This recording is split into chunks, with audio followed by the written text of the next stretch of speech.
Welcome everyone to our channel. We are an accounts bookkeeping business based in Queensland, Australia. Please find disclaimer on screen. This is our second video in relation to a new tax system, Goods and Services Tax, Act 1999 Australia, video series. Friends, instead of starting at Chapter 1 of GST Act, we will start at Chapter 6 of GST Act.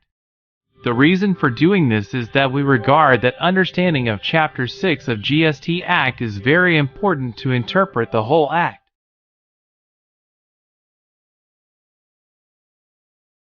We will discuss this video in following format: Introduction, Discussion from Act, our explanation in our own words, Summary, Question-answer activity for you related to this section. We will discuss Chapter 6, from pages 154 to 157 of Volume 2 of GST Act. Part 6 to 1 Rules for interpreting this Act, from Division 182 from Part 1 to 15.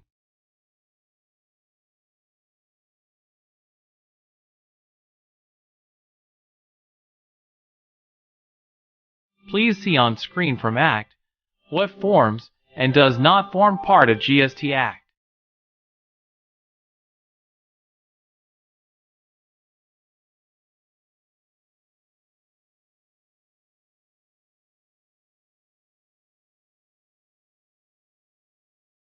Definition of explanatory section and role of this section in interpreting GST Act.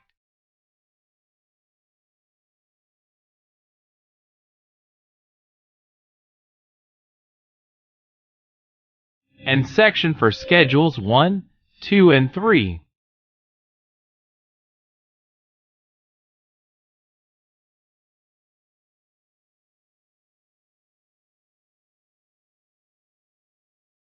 Please pause and read information on screen, or go to pages 154 to 157 of Volume 2 of GST Act 1999.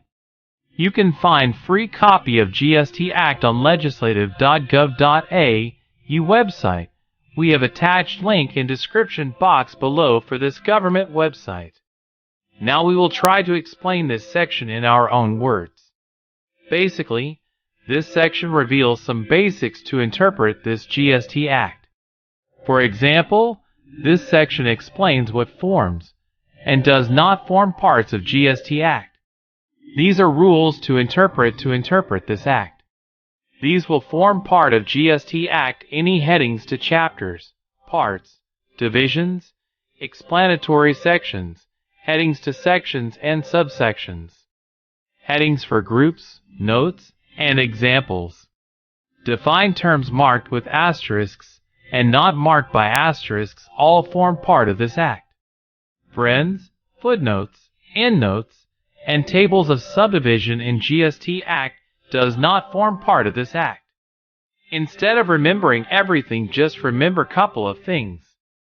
Just remember or write down what does not form part of GST Act, that is footnotes, endnotes, and table of subdivisions.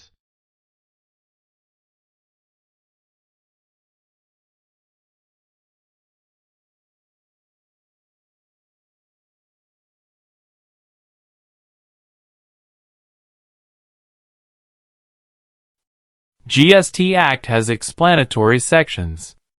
Now we will understand definition and purpose of explanatory notes. What is an explanatory section?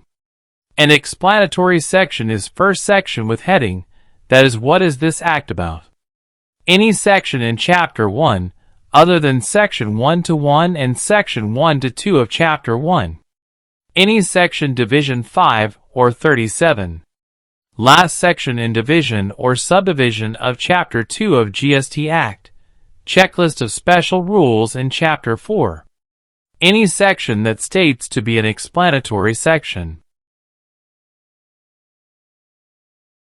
The purpose of explanatory section is just to explain the purpose, objective, to confirm, to explain meaning of operative provisions, and to help to find if operative provision context leads to a result which is obscured, absurd, unreasonable, and have double meaning.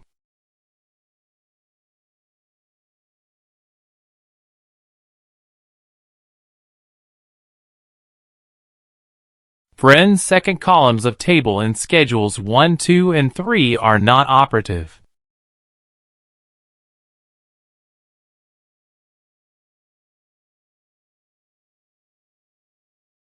We will show example of this on screen now.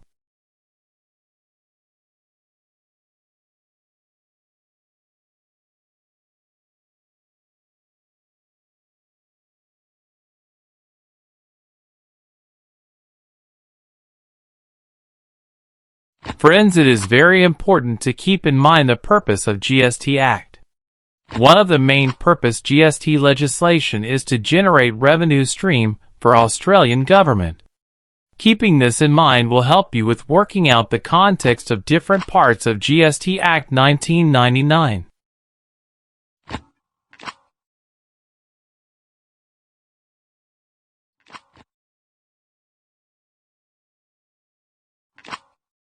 We will have a quick look on what we learned so far. We have learned so far is some basic rules of interpreting GST Act, such as what is included and not included in Act despite being part of this Act. Explanatory notes, their definition and purpose. And second tables and all schedules are not part of GST Act.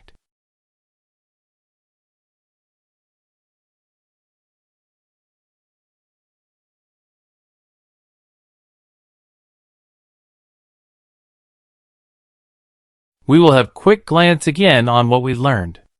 Footnotes, endnotes, and table of subdivisions are not part of GST Act, and everything else in GST Act other than second column tables is part of GST Act. Explanatory notes have purpose to explain the Act with intention to avoid wrong conclusions.